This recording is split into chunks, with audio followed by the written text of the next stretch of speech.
Doctor గారు, వయసు వచ్చిన అమ్మాయికి అందమైన కుర్రాడిని చూడగానే మనసులో అలజడి ఎందుకు కలుగుతుంది? ఇదంతా మన శరీరంలో జరిగే రసాయనిక చర్యలండి. This chemical magic.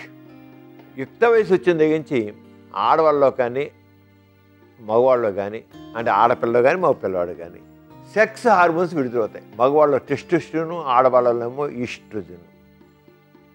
Feminine sex hormone ఇది ఈస్ట్రోజన్, మేల్ సెక్స్ హార్మోన్ ఇది టెస్టోస్టెరోన్. దీని తర్వాత ఇంకా రకరకాల లవ్ హార్మోన్స్ ఉన్నాయి.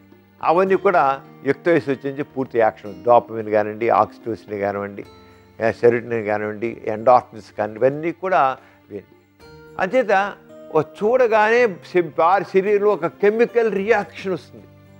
ఆ కెమికల్ రియాక్షన్తో ఈ లవ్ హార్మోన్స్ లేదా ఫీల్ గుడ్ హార్మోన్స్ ఇవి విడుదలవుతాయి.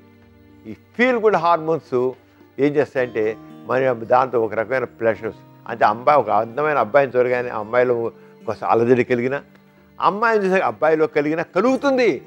యుక్త వయసు వచ్చిన తర్వాత పేరే రకమైన ఈ హార్మోన్స్ ఉన్నాయి, సెక్స్ హార్మోన్స్, అలాగే ఫీల్ గుడ్ హార్మోన్స్ లేదా లవ్ హార్మోన్స్ అన్నామే, ఇవి యాక్షన్లోకి వస్తాయి. మనం చూసిన, ఒక మాట విన్నా, లేదా ఒక టచ్ చేసినా, ఒక ముద్దు పెట్టుకున్నా ఇవన్నీ యాక్షన్లోకి వచ్చేస్తాయి.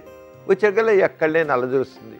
కావాలనిపిస్తుంది, చూడాలనిపిస్తుంది, మాట్లాడాలనిపిస్తుంది, వాళ్ళ మాట వినాలనిపిస్తుంది, వాళ్ళ గురించి ఆలోచించాలనిపిస్తుంది. ఇవన్నీ కూడా ఈ బాడీలో లవ్ పరంగా వచ్చేటి కెమికల్ రియాక్షన్స్. అందుకే లవ్ ఈజ్ ఏ కెమిస్ట్రీ అంటాం. ప్రేమించడం అనేది ఒక రసాయనిక చర్య. నువ్వు ఎందుకు ప్రేమిస్తున్నావు అంటే ఆ శరీరం న్యాచురల్గా జరుగుతుంది, న్యాచురల్ మెకానిజం. కాదంటే మనం బుద్ధి అనుకుంటే ఆపుకుంటాం అంతే. లేదా బుద్ధిమాన్యం ఉన్న వాళ్ళలో తప్ప తక్కిన వాళ్ళలో అందరిలో కూడా ఈ లవ్ హార్మోన్స్ వల్ల జరిగే రసాయనిక చర్యలు చక్కగా అనుభవంలోకి వస్తాయి. అంచేత అలజడి రావడం అంతా కూడా ఈ లవ్ హార్మోన్స్ వల్ల, ఈ సెక్స్ హార్మోన్స్ వల్ల ఇది జరుగుతుంది.